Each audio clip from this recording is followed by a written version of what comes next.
حشر میں کیا کیا مزے ورفتگی کے نور رضا لوٹ جاؤں پاک ہو دامن علی ہاتھ میں۔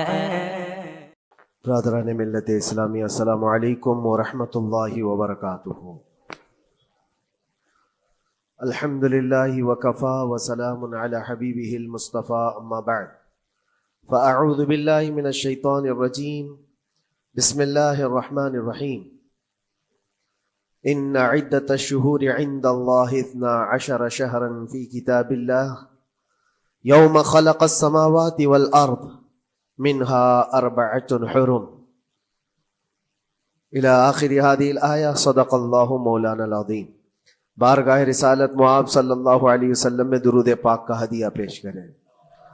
اللہم صل علی سیدنا و مولانا محمد معدن الجود والکرم وآلہ واصحابہ الکرام وابنہ الکریم وبارک وسلم صلاة دائمة سرمدا ابدا۔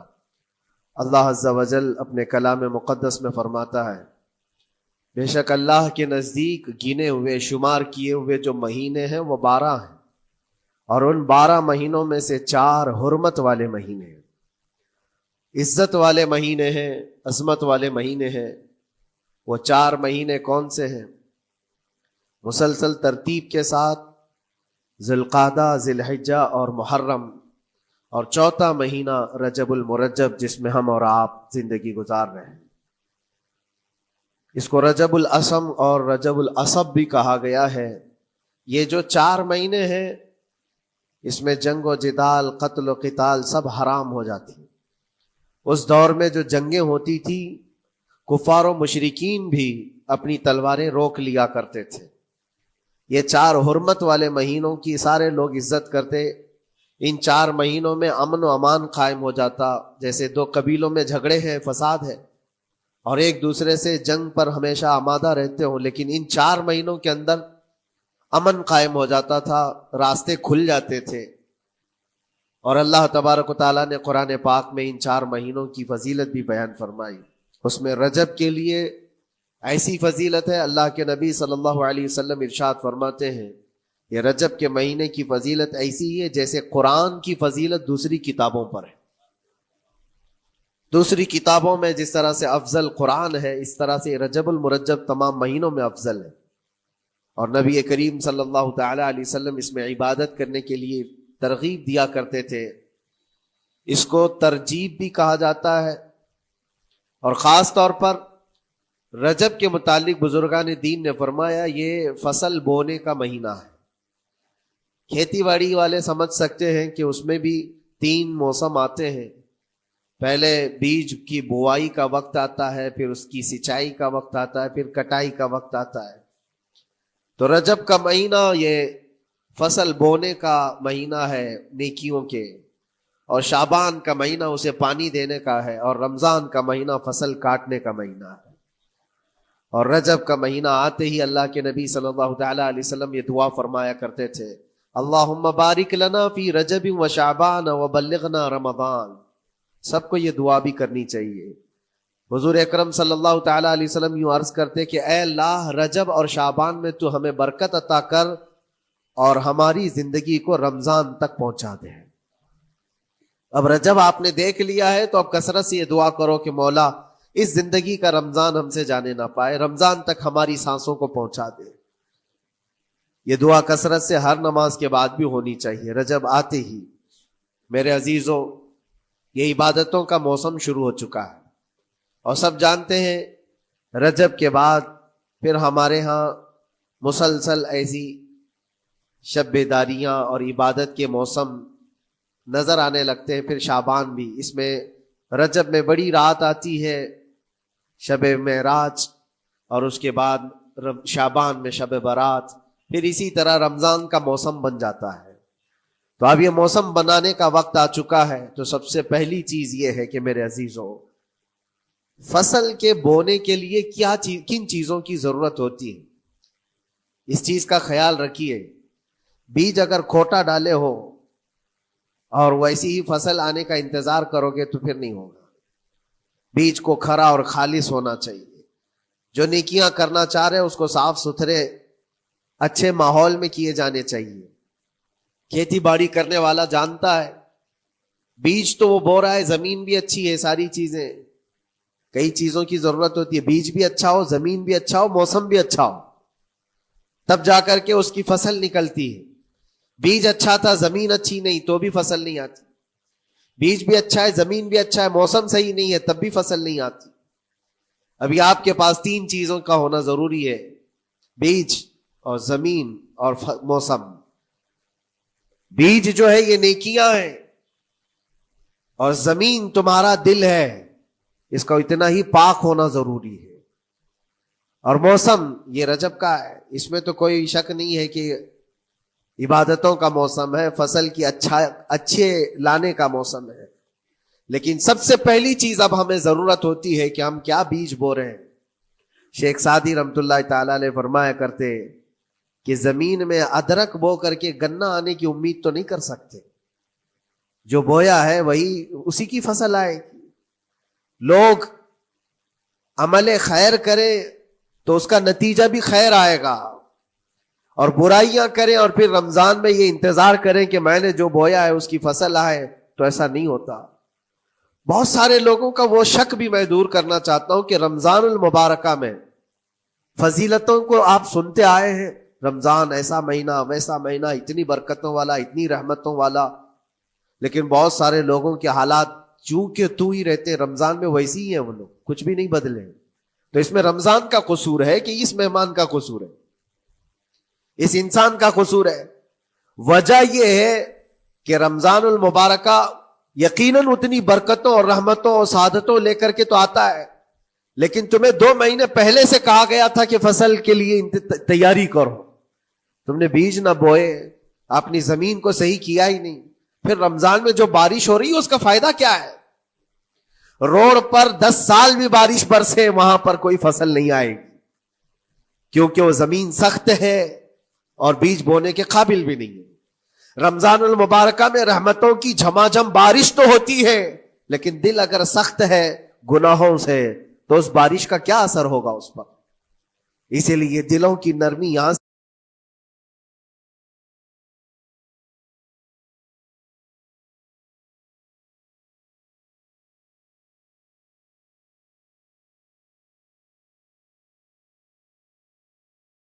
رجب المرجب سے, اس کی راتوں میں اللہ رب العزت کو پکارے, مناجات کرے, عبادتوں کے لیے کچھ دن تو خاص کر لیں. بہت دنیا میں ہم نے اپنے آپ کو ملوث کر رکھا ہے, کچھ راتیں اللہ رب العزت کی عبادت میں تو لگائے. اللہ کے نبی صلی اللہ تعالی علیہ وسلم کی ایک حدیث ہے, جامع الاصول سے نقل کی ہوئی, رجب المرجب کے پہلے جمعے جو ہم لوگ ابھی گزر چکے, ابھی یعنی وہ رات تو گزر چکی, کل کی جو گزری ہوئی رات ہے رجب کی, یہ پہلی جمعہ کی شب تھی. اس کے متعلق روایت ہے کہ 12 رکعتیں جو مغرب کے بعد سے لے کر عشاء کے درمیان پڑھتا ہے, اللہ کریم اس کے تمام گناہوں کو معاف کرتا ہے, اور اس سال اس کو پورے طور پر ناگہانی آفات سے محفوظ رکھتا ہے, اور شیطان کے اس پر قابو پانے سے بھی اس کو اللہ محفوظ رکھتا ہے. تو یہ تھی تیاریاں, یہ ساری چیزیں ابھی سے تیاریاں ہونی چاہیے. رجب کے 3 دن آتے ہیں جس کے متعلق فرمایا گیا ہے ایام بیز میں بھی 13, 14, 15 یا 14, 15, 16 یہ جو تاریخیں آتی ہیں اس میں روزے رکھو. اس کی بھی بڑی فضیلت ہے کہ تم تیاریاں ابھی سے شروع کر دو کہ رمضان المبارکہ میں اچھی فصل دیکھ سکے, ہمارے جسم کے اندر بدلاؤ آ سکے, ہمارے دل کے اندر انقلاب آ سکے. اور تیاری یہاں سے نہ کر کے صرف رمضان میں ہی امید لگائے بیٹھتا ہے تو میرے عزیزوں کچھ تو صفائی کی ضرورت ہوتی ہے. آپ نے اگر زمین خریدی کھیتی باڑی کی غرض سے اور گئے, وہاں جاتے ہی آپ نے سوچا کہ اس میں فصل آ جانی چاہیے, تو کسانوں سے پوچھو تو بتائیں گے آپ کو نہیں, زمین کو پہلے صاف کرنا پڑتا ہے, کچرے ہوں گے اس کے اندر بہت سارے, ہل چلاؤ یا کسی بھی طرح سے اس کو صاف کرو. صاف کرنے کے بعد پھر یہ بھی کسان کہتا ہے کہ زمین کو تھوڑا ڈھیلا کر دو, بڑے بڑے ڈھیلے ہوں تو اس کو توڑ دو اور مٹی نرم ہو جائے. اور اس کے بعد پھر کسان کہتا ہے تھوڑا پانی بھی چھڑکاؤ کرو, گیلی ہو جائے, تب جا کر کے تم اس پر بیج بو. میرے عزیزوں یہ رجب بیج بونے کا موسم ہے تو پہلے زمین کو ڈھیلا تو کر دو، زمین کے اندر جو کچرے ہیں اس کو نکال تو دو، دل کے اندر جو وسوسے بھرے ہوئے ہیں، گناہوں کے خیالات بھرے ہوئے ہیں، اس کو پاک تو کرو۔ اس کو پاک کرنے کے لیے اللہ کریم کی بارگاہ میں آ کر گڑ گڑاؤ، تمہارا ایک آنسو تمہارے تمام گناہوں کو اور اللہ کے غضب کو ٹھنڈا کر دیتا ہے۔ ہاں، ایک آنسو کا قطرہ تمہارے لیے اللہ کریم ہے، موتی سمجھ کے شان کریمی نے چن لیے قطرے جو گرے تھے عرق انفعال کے۔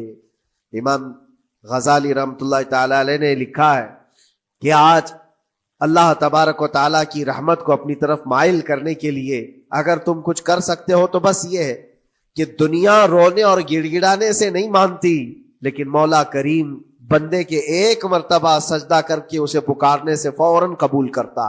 موسیٰ علیہ الصلوۃ والتسلیم اللہ تعالیٰ سے پوچھتے ہیں، مولا جب تیرے بندے تجھے پکارتے ہیں تو اس میں نیک لوگ بھی ہوتے ہیں اور گنہگار بھی ہوتے ہیں، تو کیا تو سب کی پکار کا جواب دیتا ہے؟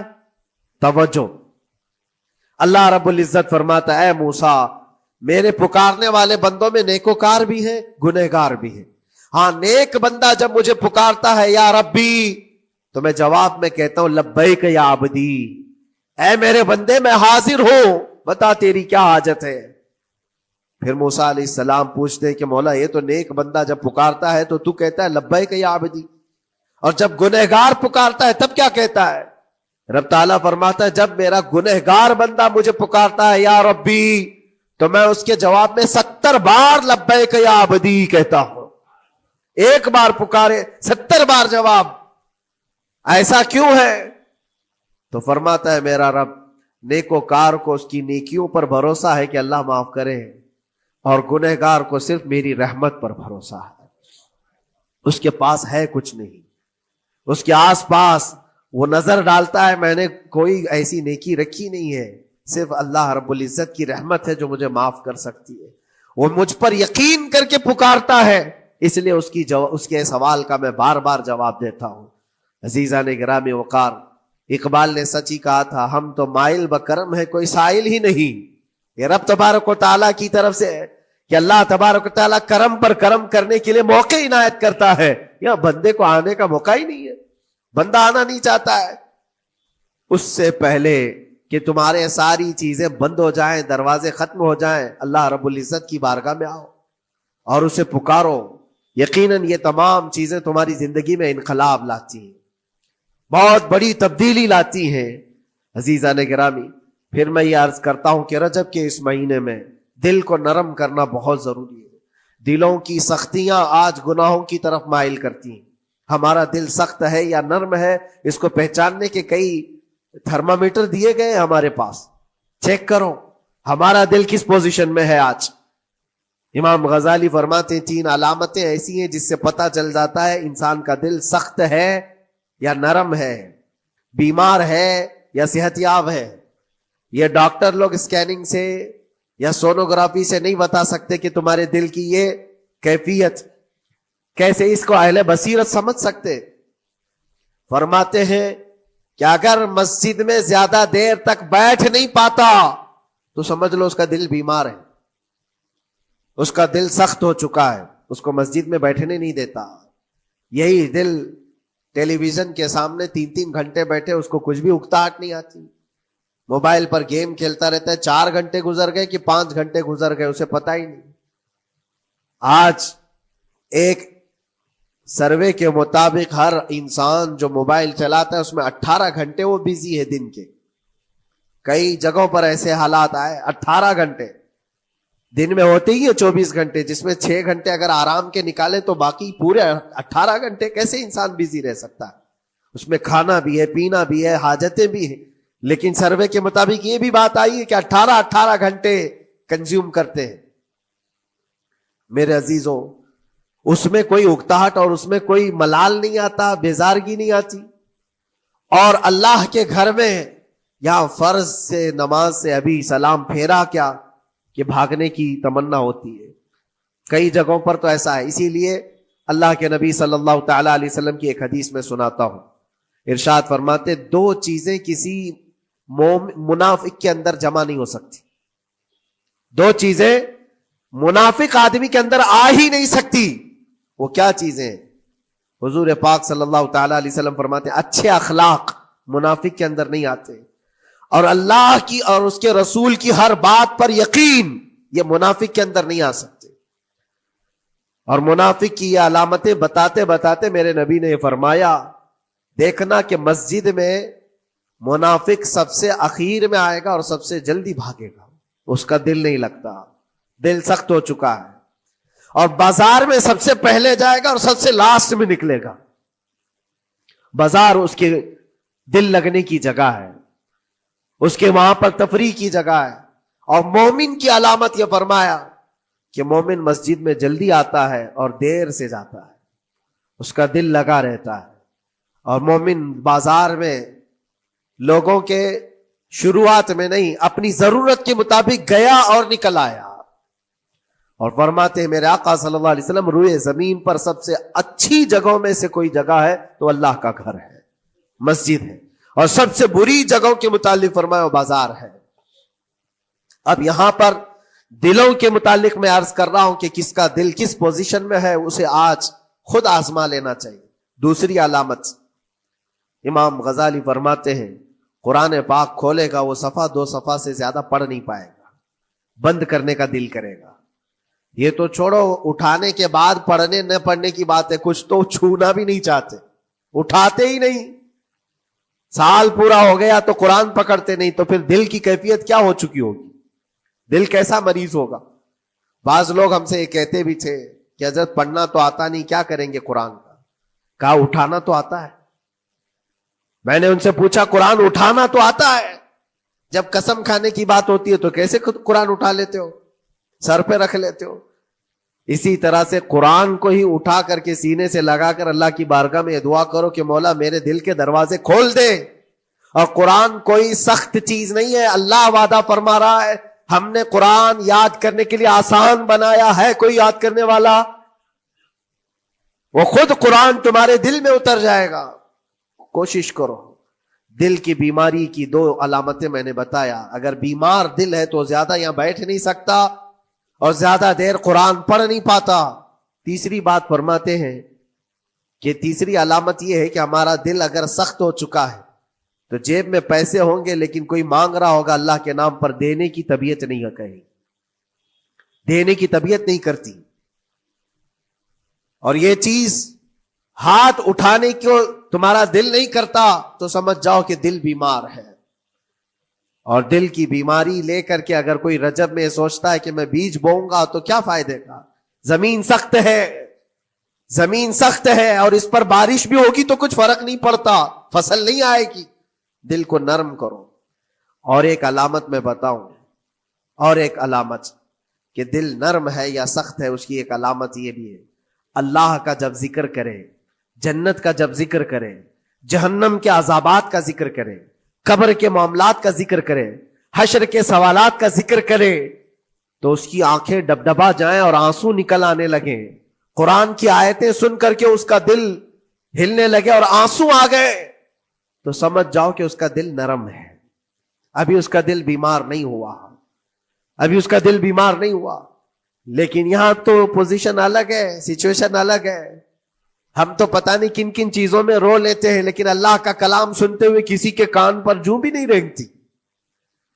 لوگ تو گانوں پر تھرکنے والے اور نغموں پر اچھل کود کرنے والے وجد کی بات کرتے ہیں، لیکن اللہ کا کلام پڑھنے پر کوئی کسی کو وجد کیوں نہیں آتا؟ یہ ایمان کی علامت ہے۔ قرآن میں اللہ نے فرمایا اذا تلیت علیہم آیاتہ زادتہم ایمانا، جب اللہ کی آیتیں ان پر تلاوت کی جاتی ہیں، مومنین پر، ان کا ایمان بڑھ جاتا ہے۔ کیا آپ امام کے پیچھے قرات سن کر کے اپنے دل میں ہلچل محسوس کرتے ہیں؟ سننے کی طبیعت کرتی ہے۔ بلکہ ادھر نماز پڑھ کر کے جانے کے بعد آدھے گھنٹے کے بعد پوچھے آج پہلی رکعت میں کیا پڑھا تھا، دوسری رکعت میں کیا پڑھا، آپ کو پتہ ہی نہیں رہتا، یاد ہی نہیں امام صاحب کیا پڑھ رہے تھے، میں تو دکان کا حساب کتاب کر رہا تھا، کیا خبر ہے کہ انہوں نے کیا پڑھا۔ تو قرآن کو توجہ سے پڑھے ہوتے تو تمہارے دل میں بھی وہ باتیں اثر کر رہی ہوتی۔ میرے عزیزوں، کتنے ایسے لوگ ہیں جو صرف اور صرف قرآن پاک کی تلاوت کی وجہ سے دلوں کو نرم کر دیا گیا ہے۔ میں اسی بات پر آج فوکس کر کے ختم کر دوں گا۔ رجب المرجب بیج بونے کا موسم ہے تو دل کے نرمی کے ساتھ ہی بیج بو، کیونکہ یہ زمین ہے تمہاری، اور زمین نرم نہ ہو تو کتنی بھی نیکیاں کرو کیا فائدے کی؟ دل سخت ہے، گناہوں سے لبریز ہے، اور دل کو نرم کرنے کا علاج دو چیزیں بتائی گئی، کریں گے انشاءاللہ۔ دو چیزیں بڑی آسان ہیں، اگر دل کو نرم کرنا ہے تو دو چیزیں فرمائی گئی، کثرت سے قرآن پاک کی تلاوت کرو یا کثرت سے میرے نبی پر درود پاک پڑھا کرو۔ دو چیزیں کر کے دیکھو، تمہارا دل نرم ہو جائے گا۔ اور بھی دوسرے علاج بھی میرے آقا نے فرمایا۔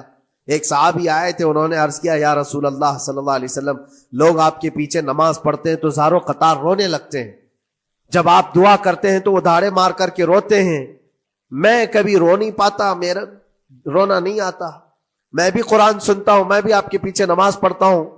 تو حضور پاک صلی اللہ علیہ وسلم نے فرمایا تمہارا دل سخت ہو گیا ہے، تمہارا دل سخت ہو گیا ہے۔ انہوں نے کہا کیا کروں، علاج کیا ہے اس کا؟ وہ مسیحا امت ہے میرے آقا، ہر ایک کا علاج جانتے ہیں، کس کو کون سا علاج دینا ہے۔ نبی پاک صلی اللہ تعالی علیہ وسلم فرماتے ہیں جاؤ کسی یتیم بچے کے سر پر ہاتھ پھیرو، اللہ تمہارا دل نرم کرے گا۔ ان کے لیے وہ علاج رکھا گیا تھا، جس کو جیسا علاج بتایا میرے آقا صلی اللہ علیہ وسلم نے، کسی یتیم کے سر پر ہاتھ پھیرو دل نرم ہوگا۔ لیکن دل کے نرم ہونے کے علاج اللہ کے نبی صلی اللہ علیہ وسلم کے شفا خانے میں ہے۔ ہاتھ سے آپ کثرت سے درود پاک پڑھو، پھر دیکھو آپ کے دل کے اندر انقلاب آتا ہے یا نہیں آتا۔ آپ کے چہرے کا نور بڑھ جائے گا، زبان کا اثر بڑھ جائے گا، عمل خیر کی طرف رغبت بڑھ جائے گی۔ کثرت سے جب بندہ حضور پاک صلی اللہ علیہ وسلم پر درود پڑھتا ہے، اس کی زبان سے جھوٹ نکل جاتا ہے، گالی اس کی زبان پر نہیں آ پاتی ہے، کیونکہ وہ پاک کرتا چلا جاتا ہے اپنی زبان کو اللہ کے نبی کا نام لے کر کے۔ میرے عزیزو، اس میں دقت کیا ہے درود پاک کثرت سے پڑھنے میں؟ آپ جہاں چل رہے ہو، پھر رہے ہو، اٹھ رہے ہو، بیٹھ رہے ہو، انتظار میں ہو، سونے کے لیے جا رہے ہو، زبان ہی تو ہلانا ہے میرے نبی پاک صلی اللہ علیہ وسلم کی بارگاہ میں درود پڑھ کر کے۔ اور ضروری نہیں ہے کہ بہت لمبے لمبے درود پاک آپ کو یاد کرنے ہو، صلی اللہ علیہ وسلم بھی پڑھ لیا تو یہ درود پاک ہے، یہ درود پاک ہے۔ یا تو پھر الصلاۃ والسلام علیک یا رسول اللہ کہتا ہے تو یہ بھی درود پاک ہے، درود پاک ہے یہ۔ اور دل کو جب نرم ہو جائے گا تو انشاءاللہ العزیز آپ اس کے اثر بھی دیکھیں گے، اس کے اثر بھی دیکھیں۔ کیسے کیسے لوگوں کی بات میں کروں میرے عزیزوں، آپ کو پتا ہے تاریخ کے اوراق الٹ کر کے دیکھو۔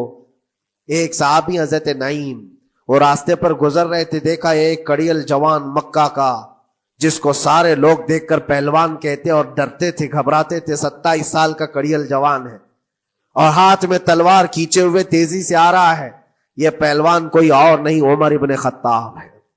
حضرت نعیم کہتے دیکھ کر کے میں گھبرا گیا، اتنی تیز اور ترار چال اور چمکتی ہوئی تلوار، کہاں کا ارادہ ہے؟ پوچھا حضرت نعیم نے کہاں جا رہے ہو؟ عمر ابن خطاب نے کہا محمد کا قتل کرنے جا رہا ہوں، معاذ اللہ رب العالمین، اس لیے کہ ایمان لائے ہوئے نہیں تھے۔ یہ دلوں کی سختیاں ہیں، یہ دلوں کا منجمد ہونا بتا رہا تھا کہ وہ نبی پاک صلی اللہ علیہ وسلم کے قتل کے لیے نکلے۔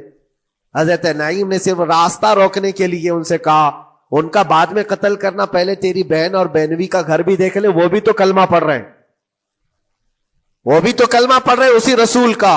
تو غصہ اور بڑھ گیا کہ میرے گھر میں یہ ہو چکا ہے، میں تو جس کا قتل کرنے جا رہا ہوں وہ میرے گھر تک آیا ہوا ہے۔ کہا پہلے میری بہن اور بہنوی کا کام تمام کرتا ہوں۔ اسی غرض سے وہ آئے تھے، اور جس وقت اپنے بہن کے گھر کے باہر کھڑے تھے، اتفاق ایسا کہ اندر سے قرآن کے پڑھنے کی آواز آ رہی تھی۔ ایک صحابی حضرت خباب، وہ قرآن پڑھا رہے تھے حضرت عمر کی بہن کو اور ان کے بہنوی کو، اور کیا بہترین انداز رہا ہوگا، جو رسول اللہ سے ڈائریکٹ سنے ہوئے لوگ تھے، اللہ کا کلام اترا ہوا ہے جن کے اوپر، وہ اس وقت حاضر رہے ہوئے لوگ ہیں، قرآن کو پڑھ رہے تھے۔ طٰہٰ ما انزلنا علیک القرآن لتشقیٰ الا تذکرۃ لمن یخشیٰ۔ عرب لوگ اچھی طرح سے جانتے تھے ایک ایک حرف کا معنی کیا ہوتا ہے، وہ عربی جانتے تھے، ان کی مادری زبان تھی، اور اس قرآن کے اندر جو مٹھاس تھی۔ عمر ابن خطاب کان لگا کر سنتے رہے، لیکن غصہ جو اندر سے تھا دل کی جو سختی تھی، آئے تھے مارنے کے لیے، دروازہ زور سے ٹھوکنے لگ گئے، اندر لوگ ڈر گئے، حضرت خباب کو چھپا دیا، بہن اور بہنوی نے دروازہ کھولا، دروازہ کھلتے ہی ان پر حملہ آور ہو گئے۔ عمر ابن خطاب مارا، اپنے بہنوی کو بہت مارا کہ تم یہ کیا کر رہے ہو، دین بدل چکے ہو، یعنی تم یہاں سے نکل کر کے دوسری جگہ چلے گئے ہو، صحابی ہو گئے ہو۔ اپنی بہن کو بھی مارا، یہاں تک کہ ان کی ناک پھٹ گئی۔ جب لہو لہان ہو گئے تو عمر ابن خطاب نے دیکھا کہ میں اپنی بہن اور اپنی بھائی کو مار رہا ہوں۔ پھر تھوڑی دیر کے لیے دل میں رحم آیا، اور دل میں رحم آیا کس چیز کا، کس چیز کی وجہ سے نرم ہوا دل میرے عزیزوں؟ بھائی اپنے بہنوی کی اور اپنی بہن کی پٹائی کو دیکھ کر کے نہیں، ان کو دیکھا تھوڑی دیر کے بعد اور کہا چلو چھوڑو، جانے دو، جو ہوا سو ہوا، لیکن جو تم لوگ پڑھ رہے تھے میرے آنے کے وقت مجھے دوبارہ پھر سے سنا دو۔ وہ کیا کلام تھا، وہ کون سا کلام تھا؟ اتنا سننا تھا کہ بہن نے محسوس کر لیا کہ دل کی نرمی کا دروازہ کھل چکا ہے۔ یہ قرآن ہے جس نے دلوں کے دروازے کھولے ہیں، مکہ والوں کے قرآن ہے، دل کی نرمی کی طرف دروازہ کھل چکا ہے۔ تو عمر ابن خطاب سے کہا کہ تم غسل کر لو، تم پاک ہو جاؤ، ہم قرآن تمہیں سناتے ہیں۔ اور انہیں پاک کیا گیا تو حضرت خباب جلدی سے باہر آئے، کہا میں سناتا ہوں۔ حضرت عمر کو جب یہ آیتیں سنائی گئی جھوم کر کے سننے لگے۔ قرآن کی وہ آیتیں 16 یا 17 آیتیں ہی سن پائے تھے کہ ان کے جسم کے اندر راشا تاری ہوا، کپ کپی آئی۔ کہا کہ چلو محمد کے پاس صلی اللہ تعالی علیہ وسلم، مجھے لے کر کے چلو، میں ان سے بات کرنا چاہتا ہوں۔ میرے عزیزو، بھائی اور بہنوی اور بہن لے کر کے چلے، اور اس وقت حالات سخت تھے مکہ کے۔ حضور پاک صلی اللہ تعالی علیہ وسلم کے پاس 39 صحابہ تھے جو ایمان لائے ہوئے، اور پہرے داری میں امیر حمزہ کھڑے رہتے تھے کہ کوئی آئے گا تو میں اس کی برابر خبرگیری کروں گا۔ عمر ابن خطاب کو تلوار لٹکاتے ہوئے آتے دیکھا تو صحابہ گھبرا گئے، مکہ کا بڑا پہلوان ہے، اس کو بھڑکا کر کے لوگوں نے بھیج دیا ہوگا، اب کیا ہوگا، یہ پٹائی بہت بری طرح سے سب کی کرے گا، غریب صحابہ ہے، اور حضور پر ہاتھ نہ اٹھا دے۔ سب ڈرنے لگے۔ حضور پاک صلی اللہ علیہ وسلم سے آ کر کہنے لگے کہ یا رسول اللہ صلی اللہ علیہ وسلم، عمر آ رہا ہے اور ہاتھ میں تلوار ہے۔ اللہ کے نبی صلی اللہ علیہ وسلم نے فرمایا وہ میری گردن نہیں، اپنی گردن دینے آ رہا ہے۔ وہ میری گردن لینے نہیں، اپنی گردن دینے آ رہا ہے۔ وہ مخبر صادق صلی اللہ علیہ وسلم جانتے ہیں کون میرا غلام ہے اور کون منافق ہے۔ عمر ابن خطاب آئے تو حضور نے فرمایا راستہ دے دو۔ آتے ہی انہوں نے تلوار زمین پر پھینک دی۔ چہرے جمال جہاں آرا کو دیکھا۔ حضور پاک صلی اللہ تعالی علیہ وسلم سے پوچھا، پھر وہ آیتیں سنائے۔ اب سوچو میرے عزیزو، صحابی سے سننا، یہاں تو ہم قاری قرآن سے سنتے ہیں قرآن کی آیتیں 1400 سال کے بعد، آج بھی قرآن کا وہ اثر لگتا ہے دل کے اوپر۔ یہ ان سے جو 1400 سال کے بعد جس قاری قرآن سے سنا، وہ تو صحابہ سے سنے تھے، اور صحابہ سے بڑھ کر کے اللہ کے نبی سے جو قرآن سنا ہو، خود نبی پاک کی زبان اقدس سے۔ اور جب اللہ کے نبی صلی اللہ تعالی علیہ وسلم نے آیتیں تلاوت کی، عمر ابن خطاب کی آنکھوں سے آنسو شروع ہو گئے، زارو قطار رونے لگے، اور پھر پکار کر کہا اشہد ان لا الہ الا اللہ واشہد انک رسول اللہ، میں گواہی دیتا ہوں کہ اللہ کے سوا کوئی معبود نہیں، اور میں گواہی دیتا ہوں کہ آپ اللہ کے رسول ہیں۔ میرے عزیزو، عمر ابن خطاب رضی اللہ تعالیٰ عنہ کو اس طرف لانے والا، دل کو نرم کرنے والا، یہ قرآن پاک اللہ کا کلام ہی تو ہے۔ آج گناہوں سے اس پر بہت ساری پرت جم گئی ہے، ہمارے دلوں کے حالات ایسے ہو گئے، قرآن اٹھاؤ دلوں کو نرم کر دے گا، اور رجب المرجب میں قرآن کو پڑھو گے زمین نرم ہو جائے گی، اور پھر اس کی برکتیں تم رمضان میں دیکھو گے۔ ایک دو نہیں، ہزاروں ایسی ہیں۔ ایک ایسے مشہور ڈاکو، بغداد کے لوگ ڈرتے تھے، بغداد کے لوگ اتنا ڈرتے تھے کہ جو بھی قافلہ جائے گا لٹ جائے گا۔ فضیل بن عیاض، جو بھی قافلہ نکلتا تھا اس راستے سے لٹ جاتا تھا، کوئی بچ نہیں پاتا تھا۔ اور ایک قافلہ آ رہا تھا عرب سے، اور مال تجارت لے کر بغداد کی طرف جا رہا تھا، تو قافلے والوں نے یہ مشورہ کیا کہ یہ جو قافلہ جا رہا ہے یہ اس راستے سے جا رہا ہے، فضیل بن عیاض ڈاکوؤں کا سردار وہاں رہتا ہے، بہت سارے ڈاکو اس کے ساتھ ہیں، وہ تو رہزن ہے، راستے پر روک کر کے مال لوٹ لیتے ہیں۔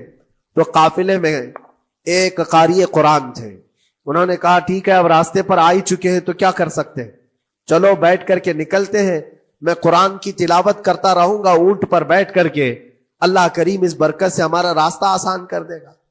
قاری قرآن نے قرآن کی تلاوت شروع کر دی, اور جب وہ راستہ آیا جو فضیل بن عیاض کا تھا, فضیل بن عیاض ایسی ڈاکہ زنی اور ایسی رہزنی میں مشہور آدمی, جن کے آس پاس, جن کے ہاتھ کے نیچے 1000 سے زیادہ ڈاکو کام کرتے ہوں.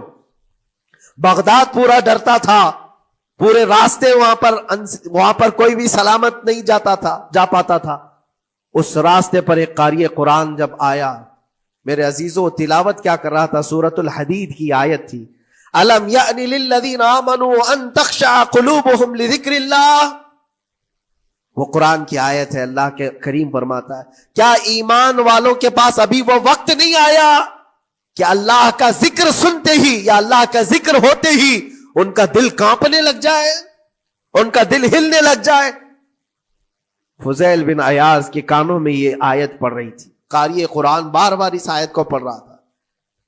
کیا وہ وقت ابھی ایمان والوں کے پاس نہیں آیا کہ وہ اللہ کے ذکر سے دہل جائیں؟ اتنا اثر کر گئی آیت, اتنا اثر کر گئی. فضیل بن عیاض نے ہتھیار پورے پھینک دیے اور چیخ چیخ کر کے کہنے لگا آن لنا ربنا, آن لنا ربنا, اے میرے رب وہ وقت آ چکا ہے, اے میرے رب وہ وقت آ چکا ہے. سارے ڈاکوؤں سے کہا سجدہ ریز ہو جاؤ, اس لیے کہ اللہ کا کلام ہمیں بلا رہا ہے. برسوں سے ڈاکہ زنی کرنے والے, برسوں سے راستے لوٹنے والے, قرآن کی ایک آیت نے دل بدل دیا, دل کے ایسا انقلاب آیا, سب کچھ چھوڑ دیا اور اس کے بعد نکلے. اللہ اکبر. جانتے ہو فضیل بن عیاض کون ہے؟ فضیل بن عیاض وہ ہے جن کا نام لیتی سرکار غوث پاک بھی ادب کیا کرتے تھے. فضیل بن عیاض اللہ تبارک و تعالیٰ نے ولایت کا وہ مقام عطا کر دیا, بڑے بڑے اولیاء کرام ان کے پاس آنے لگے. اپنے زمانہ جوانی کا زمانہ ڈاکہ زنی میں گزرا تھا, لیکن جب پھر وقت آیا توبہ کا اور دل کے بدلنے کا تو اللہ نے وہ مقام دیا, وہ مقام دیا. تاریخ میں آج بھی موجود ہے کئی سلسلے ایسے, سلسلے چشتیہ میں, اور کئی سلسلے ایسے ہیں جو فضیل بن عیاض سے ہو کر حضور پاک تک پہنچتے. فضیل بن عیاض ان کا نام ہے. اسی لیے میں کہتا ہوں میرے عزیزو, قرآن پاک یہ دلوں کو نرم کرنے کا سب سے بڑا علاج ہے. زمین کو نرم کر دو اور اس کے بعد پھر بیج بو. دیکھو اسی لیے اقبال نے کہا تھا ذرا نم ہو تو بڑی زرخیز ہے یہ مٹی ساقی. یعنی یہ زمین تھوڑی سی نرم ہو جائے تو اس میں تو سونا چاندی یہ اگل سکتی ہے. تمہارے پاس ایمان کی دولت ہے, اللہ کریم کی ذات پر یقین ہے, حضور پاک صلی اللہ تعالی علیہ وسلم کی محبت ہے, سب چیزیں تمہارے پاس ہے. تھوڑا دل کو نرم کرنے کی ضرورت ہے. گناہوں سے باز آ جاؤ, اللہ کریم کی بارگاہ میں گڑ گڑاؤ اور قرآن پاک اٹھا لو ایک مرتبہ. اور پڑھ نہیں پاتے تو انگلیاں تو پھیرو. قرآن پر دیکھنا بھی تو عبادت ہے, اس پر نظر جمانا بھی عبادت ہے. اللہ کا کلام سمجھ کر کے تم نے اٹھایا ہے تو جانتے ہو قرآن عظیم کل قیامت کے دن جس کی شفاعت کے لیے کھڑا ہو گیا, میرے آقا فرماتے پھر اس کو جہنم میں کوئی چیز نہیں لے جا سکے گی. جس کو قرآن اور رمضان سفارش کر دے پھر اس کو جہنم میں دوسری کوئی چیز نہیں لے جائے گی, اور جس کے خلاف کھڑے ہو گئے پھر اس کو جنت میں کوئی چیز نہیں لے جائے گی. اس لیے میرے عزیزو اپنے دلوں کی نرمی کا یہ وقت ہے رجب المرجب, اور سب سے بہترین موقع ہے, عبادتوں کا موسم ہے. اور ساتھ ساتھ میں یہ بھی کہوں گا کہ اب ہم رجب المرجب کے ابتدائی دنوں میں ہیں, اور سنیوں کے لیے ایک بہت بڑی بات ہے کہ سرکار غریب نواز کی چھٹی بھی اسی میں موجود ہے, جو دلوں کو نرم کرنے کے لیے ہی تو آئے تھے. ہندوستان جو تشریف لائے تھے کس کام کے لیے آئے تھے؟ انہوں نے اپنے ذکر کی مجلسوں سے, اپنے واعظ و نصیحت سے ہزاروں کے دلوں کو نرم کیا ہے. آج بھی سرکار غریب نواز کے نام پر لوگوں کا دل نرم ہو جاتا ہے. اچھے اچھوں کو دیکھا ہے دل نرم ہو جاتا ہے. کیوں؟ وہ ایسے بزرگ تھے جنہوں نے اپنے تصوف کی تعلیمات سے کڑک اور سخت دلوں کو نرم کیا ہے. اللہ کریم نے ان کو ہمارے پاس جو بھیجا وہ عطائے رسول بن کر کے آئے. آج سرکار غریب نواز رضی اللہ تعالیٰ عنہ کے وسیلے سے میں اللہ کی بارگاہ میں دعا کروں گا، مولا اس رجب المرجب کی برکت سے اور غریب نواز کی وسیلے سے ہم سب کے دلوں کو نرم فرما دے. ہم سب کو یہ فصل، یہ موسم رجب المرجب کا بیج بونے کا، بہترین نیکیاں کرنے کی توفیق عطا فرما. ہمارے قدموں کو خیرات کی طرف بڑھا دے. ہم سب کو شر و فساد سے محفوظ فرما. حرام کاریوں سے ہمارے ہر عضو کی حفاظت فرما. رب العالمین اکرم الاکرمین قیامت کے دن تیرے نبی پاک صلی اللہ علیہ وسلم کے جھنڈے تلے ہم سب کا حشر فرما. وآخر دعوانا ان الحمد للہ رب العالمین. السلام.